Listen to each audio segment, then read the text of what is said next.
நம்ம எல்லாருமே கடவுள்கிட்ட வேண்டுவோம் இல்லையா? ஆனா தனியா வேண்டிக்கிறது தான் பெஸ்ட் வழின்னு நினைச்சிட்டு இருக்கீங்களா? ஒருவேளை இல்லாம இருக்கலாம்.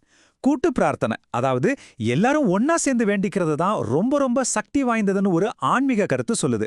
வாங்க, அத பத்தி தான் இன்னைக்கு நம்ம விரிவா பார்க்க போறோம். சரி, தனியா வேண்டிக்கிறதுல அப்படி என்ன தப்பு?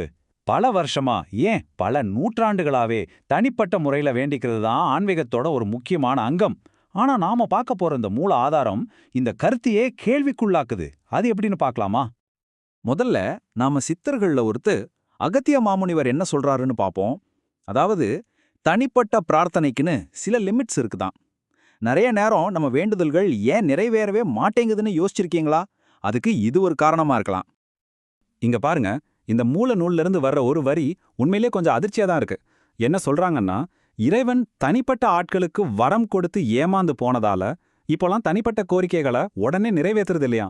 நம்ம பிரார்த்தனை பத்தின மொத்த பார்வையுமே இது மாத்துது இல்லையா? இப்போ இந்த ரெண்டுக்கும் உள்ள வித்தியாசத்தை பாருங்க. இது ரொம்ப ரொம்ப முக்கியம். மூல ஆதாரம் என்ன சொல்லுதுன்னா, தனிப்பட்ட பிரார்த்தனைங்கிறது ஒரு மெல்லிய காத்து மாதிரி. ஆனா கூட்டு பிரார்த்தனை அது ஒரு பெரிய புயல் மாதிரி. தனிப்பட்ட கர்மாவால வர்ற தடைகளை எல்லாம் அடிச்சு நொறுக்கிட்டு போற அளவுக்கு அதுக்கு வலிமை இருக்காம். சரி, ஏன் மனுஷங்க இவ்ளோ கஷ்டத்துல சிக்கி தவிக்கிறாங்க? மூல ஆதாரம் சொல்றபடி அவங்க செஞ்ச கர்மாவோட சுமை இருக்கு இல்லையா, அது தனியா சமாளிக்க முடியாத அளவுக்கு ரொம்ப பாரமா இருக்குதான். அதனால தான் நம்ம எத்தனை பரிகாரம் செஞ்சாலும் எத்தனை கோவிலுக்கு போனாலும் ஒரு முழுமையான தீர்வு கிடைக்கிறது இல்லைன்னு அது விளக்குது. ஆனா இதுக்கு ஒரு தீர்வு இருக்கு. சரி, இப்போ அந்த தீர்வுக்கு வருவோம். ஒரு குழுவா சேர்ந்து வேண்டிக்கிறது இறைவனோட நம்ம வச்சிருக்கிற அந்த உறவையே எப்படி தலைகீழா மாத்துதுன்னு பார்க்கலாம். இங்கதான் அசலான ஆச்சரியமே இருக்கு. இதுதான் பாருங்க கூட்டு பிரார்த்தனையோட மகத்துவம்.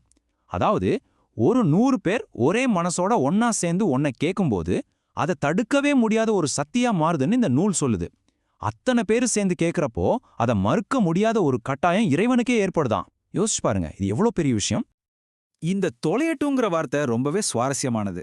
அதாவது, அந்த கூட்டத்தோட சக்திக்கு முன்னாடி இறைவன் ஒருவேளை மனசே இல்லாம சரி தொலையட்டோன்னு சொல்லியாது அவங்க கேட்கறத கொடுத்துடுவாராம். அந்த அளவுக்கு ஒரு அழுத்தம் உருவாகுதுன்னு மூல ஆதாரம் சொல்லுது. இது கடவுளுக்கும் நமக்கும் நடுவுல இருக்கிற உறவையே வேறொரு கோணத்துல பார்க்க வைக்குது. இது வெறும் வரம் வாங்குற விஷயம் மட்டும் இல்லைங்க.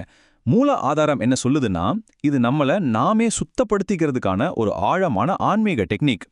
நம்ம கர்மாவை நாமளே அழிச்சுக்கிறதுக்கான ஒரு சூட்ச்ம வழி, அதாவது ஒரு ரகசிய பாதைன்னு இதை சொல்றாங்க. நம்மளோட ஆன்மீக பயணத்துல இது ஒரு புது டைமென்ஷனே கொடுக்குது. சரி வாங்க, இதுக்குள்ள இன்னும் கொஞ்சம் ஆழமா போலாம். இந்த கூட்டு பிரார்த்தனையே இவ்ளோ பவர்ஃபுல்லா மாத்துற அந்த ரகசிய மெக்கானிசம் என்ன, அதை பத்தி தான் நாம இப்ப பார்க்க போறோம். கவனமா கேளுங்க, இதுதான் இந்த முழு விஷயத்தோட முக்கியமான பகுதி. அதுக்கு பேர் தான் சக்தி பரிமாற்றம். இந்த முழு கான்செப்டையும் புரிஞ்சுக்க இதுதான் சாவி. ரொம்ப சிம்பிளா சொல்லணும்னா, தண்ணி எப்படி உயரமான இடத்துல இருந்து தாழ்வான இடத்துக்கு பாயுதோ அதே மாதிரி தான் அதிகமா ஆன்மீக சக்தி இருக்கிறவங்க கிட்ட இருந்து அந்த சக்தி கம்மியா இருக்கிறவங்களுக்கு இயற்கையாவே பாயுமாம்.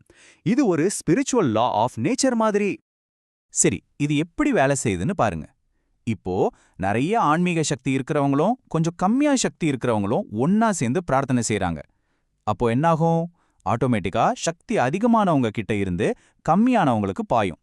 அந்த மொத்த குழுவோட சக்தியும் பேலன்ஸ் ஆகி எல்லாரையுமே மேல தூக்கிவிடும். இப்படி ஷேர் பண்ணப்படுற அந்த தெய்வீக சக்தி ஒவ்வொருத்தரோட கர்மாவையும் பொசுக்கிற ஒரு நெருப்பா மாறுதுன்னு மூல ஆதாரம் சொல்லுது. ஒரு நிமிஷம், இப்போ உங்க மனசுல ஒரு கேள்வி வரும். சரி, நான் என் சக்தியை மற்றவங்களுக்கு கொடுத்தா என் சக்தி குறைஞ்சு போயிடாதா? இது கண்டிப்பா வரக்கூடிய ஒரு சந்தேகம்தான். அதுக்கு மூல ஆதாரம் சொல்ற பதில் என்ன தெரியுமா? இல்ல, ரொம்ப தெளிவா சொல்றாங்க. நீங்க சக்திய கொடுக்கறதால உங்க ஆற்றல் குறையவே குறையாதான். அது ஒரு நீரூற்று மாதிரி எடுக்க எடுக்க இன்னும் அதிகமா சுரந்துட்டே இருக்குமா. அதாவது, நீங்க எவ்வளவு கொடுக்கறீங்களோ அதை விட அதிகமா உங்களுக்கு கிடைக்கும். சரி, நாம இப்போ கடைசி கட்டத்துக்கு வந்துட்டோம். இந்த கூட்டு பிரார்த்தனையோட அல்டிமேட் பவர் என்ன, அதோட நோக்கம் என்ன, மூல ஆதாரம் சொல்றத வச்சு அதை சுருக்கமா பார்க்கலாம். இதுதான் இந்த ஆன்மீக பயணத்தோட கிளைமேக்ஸ். சித்தர்கள் ஏன் இந்த வழியை ரொம்ப முக்கியம்னு சொல்றாங்க? ஏன்னா, நம்ம செஞ்ச பாவங்களை உண்மையிலேயே அழிக்கிறதுக்கும் விதியோட சட்டமான கர்மாவையே ஜெயிக்கிறதுக்கும் இந்த பிறவிச் சுழற்சியிலிருந்து தப்பிக்கிறதுக்கும் இது ஒண்ணுதான் வழின்னு அவங்க சொல்றதா அந்த ஆதாரம் குறிப்பிடுது. இது நேரா மோட்சத்துக்கே போற பாதைன்னு சொல்றாங்க. கடைசியா இந்த ஒரு வரி இந்த முழு விஷயத்தையுமே அழகா சுருக்கி சொல்லிடும். தனிமனித வழிபாடுங்கிறது இறைவன்கிட்ட ஒரு ரெக்வெஸ்ட் வைக்கிறது. ஆனா கூட்டு பிரார்த்தனைங்கிறது இறைவனையே பணிய வைக்கிறது. அதாவது ஒன்னு கோரிக்கை இன்னொன்னு கட்டளை மாதிரி. இது நம்ம ஆன்மீக சக்தியை பத்தினா நம்ம புரிதலையே தலைகீழா மாத்துற ஒரு விஷயம். இப்போ இந்த எல்லா தகவல்களையும் கேட்டதுக்கு அப்புறம் ஒரே ஒரு கேள்வியோட நான் இதை முடிக்கிறேன். உங்களோட கர்ம கடன்களை அழிக்கிறதுக்கு நிஜமாவே இதுதான் வழியா, இல்ல இது வெறும் ஒரு ஆன்மீக கருத்தா? இத பத்தி நீங்க என்ன நினைக்கிறீங்க? யோசிச்சு பாருங்க.